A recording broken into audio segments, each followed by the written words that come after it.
కలలన్నీ పండగ కావాలి బంగారు ఎలా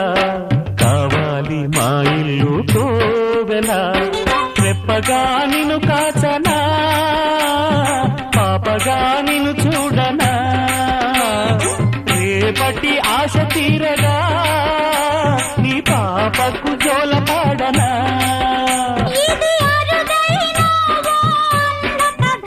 ఇది మురిపాల ఓ చెల్లి కథ